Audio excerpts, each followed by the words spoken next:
It's been a year since Las Cruces voters overwhelmingly approved $35.6 million in general obligation bonds to fund various life-enhancing projects in our community. So where are we in turning those projects into reality?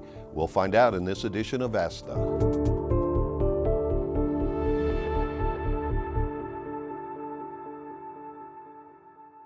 Hello and welcome. Here to tell us about the status of the GO bond projects is Tony Trevino with the city's Public Works Department. Tony's one of the main persons overseeing the successful implementation of the GO bond initiative.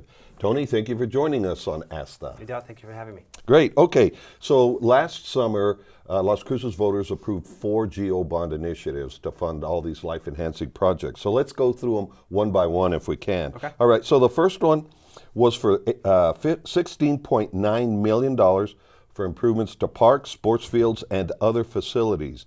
So what are some of the major components of these projects? Udell, so that question itself was broken down into 4 different projects. Regarding the, just due to the complexity, the different parks, the way they're spread out throughout the city. So one of the first projects is the improvements to the Hardy Field Recreation Complex, which will include improvements to Paws Park, Hardy, Mag, and Rangaya T-ball fields.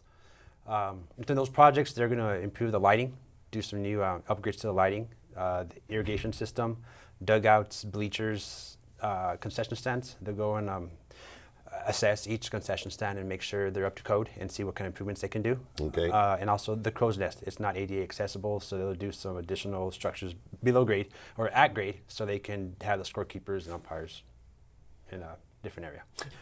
And this is one of the things we heard from people who said they wanted, right? Because before we even went out to the vote, you had a series of meetings with the public and asked them, hey, what is it that you all would like to see this money spent on? So this is some of the feedback you've received. Correct. The city was about a year-long process. There was a committee put together by the city to go out there to the voters, to the public, to see what kind of questions, what kind of projects they would like to see. So these 4 questions got narrowed down from, I want to say, probably about 10, 12 questions that were projects that were kind of put out there, and these are the ones that were voted on, were picked and put to the public to vote on to see if they would be approved or not to be funded. Okay, I kind of got off track there for a second. So you were telling us more about some of the projects. Right, here, so one of the second projects is the Unidad Park. That's that wooden structure park off of Hadley that has a lot of sentimental value to the city. It's been around for a while, and it was built by the community. A lot of volunteer work was put into it, and I believe that's how it was actually built, was all volunteer work.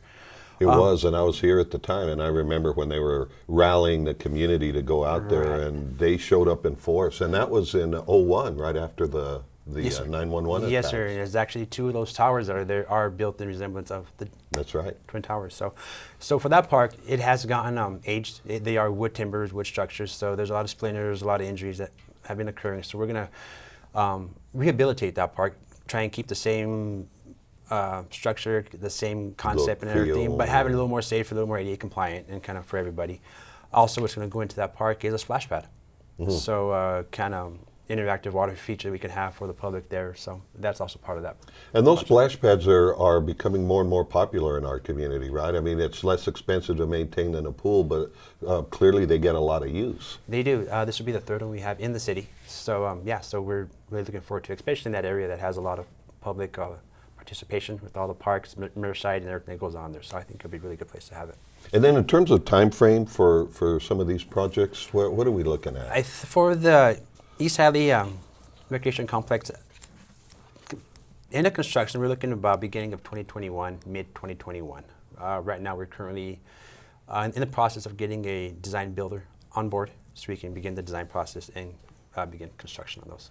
Okay, and I feel it's important, even if it's at this stage in our interview, to let people know that, I mean, no sooner did the last vote come in, which was in August of last year, yes, sir, that you all got to work right away, started planning and putting this thing together. So there wasn't a lot of wasted time in between. You went right to work. No, sir. As soon as the funding was available for us, the bonds were appropriated and everything, we got to work right away. We kind of hired a program manager to kind of help us keep all the projects on board, on time.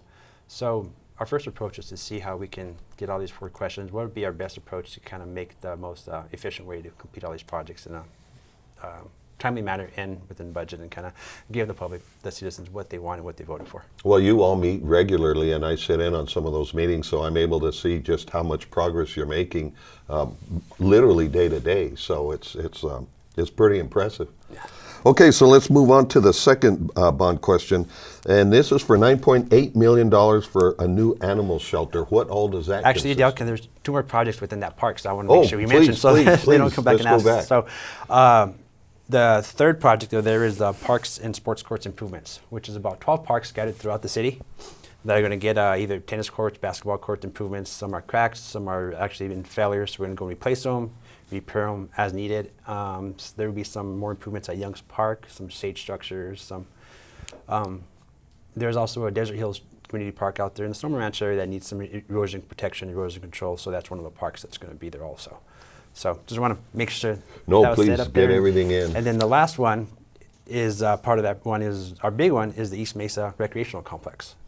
That is going to include a 10-acre public park, softball fields, a softball complex, baseball complex, soccer and football fields, and of course 8 pickleball courts, and that's going to be on the East Mesa, the east side over there, west of the East Mesa Safety Complex. Right, and we hear a lot about pickleball now these days. It seems to be growing in popularity, and there's a very active crowd who's really pushing to get some of these courts made, right? Yes, there is. We do actually have a lot of participation from the community, so working with them as much as we can, trying to, once we get these designers on board and these consultants on board, we'll be able to work with them a lot more closely so we can follow the steps and make sure they're heard and we get what they want. So like you said, this park is going to be pretty close to the East Mesa Public Safety Complex, and that was part of the initial plan all along, right? When they built that public safety complex, was to be able to add on in time walking trails, parks, ball fields, these types of things. So that's falling right into place with that master plan, if you will. Yes, so there is a big master plan that was approved by BLM for parks, the safety complex there, and there'll be some future developments, some walking trails and stuff. So that area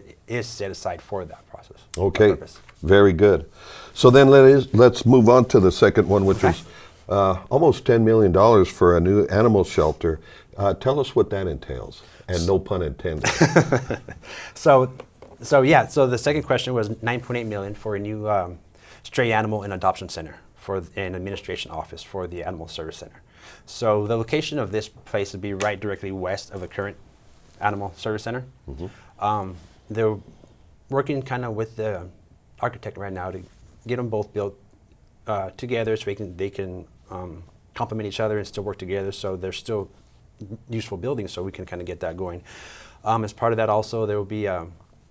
As part of the other question, the previous one was parks, was 2 dog parks. Right. And so, but in order to make this more efficient and a little more streamlined, we're going to include those dog parks in this project near the facility to kind of hopefully kind of attract more the public and to come see the animals, adoptable animals there in that area. So. Great. So that's an incentive to bring folks over to the shelter itself, if you will, to walk their dogs and maybe leave with another one, Right, possibly. go test walk a dog or test something. Walk a dog test or walk a cat. dog, and, yes, sir. Okay, great. All right, so number 3, and this is, well, they're all important, but this is one really specific to public safety, and that has to do with a new Fire Station 3 on Valley Drive. Correct. So there is existing Fire Station 3 at the intersection of Hainer and Valley Drive. So directly, I guess that'd be south of it, is going to be the new station, which is going to be about 13 or 14,000 square feet. We're currently finishing up the schematic design of that. Moving greatly. We had a lot of input from the fire department. The architect's been working great with them, so I think we got a lot of input, useful input. So that one's going really smoothly. I'm really impressed, and I'm excited about that one. I think hopefully if everything works out, that'll be built by the fall of 2021. Construction completed and moved into there. So just about 2 years from now. Yes, sir. Yeah, that is moving fast. Yeah. Okay, and then the last question is $2.7 million to build and improve recreational walking, jogging, and biking trails in the community. We've already got the trail that pretty much goes around the whole city, and that's proving quite popular. So how is this going to complement that? So the existing trail kind of goes around the outskirts, Trevis and the Outfall Channel, kind of the outskirts, the northern and eastern part of the city. So what this does, it's going to make some interconnection points along some of the existing EBID laterals and drains in the city that cut right through downtown area and some other paths. So the Amijo lateral, the Las Cruces lateral, and also our intent here is hopefully eventually close the southwest corner of this loop so you can do a full circle around the entire city. Okay. There's some areas that we have that we're going to be dealing with some additional municipalities, Doñana County and Town of Mesilla. We don't own that property, but we're working together with them to hopefully get that closed up really soon. But we'll have a means to kind of get away all the way across town in a loop, whether it's through the middle, through the outside eventually. And just off the top of your head, do you know how many miles that whole loop is that goes around the city?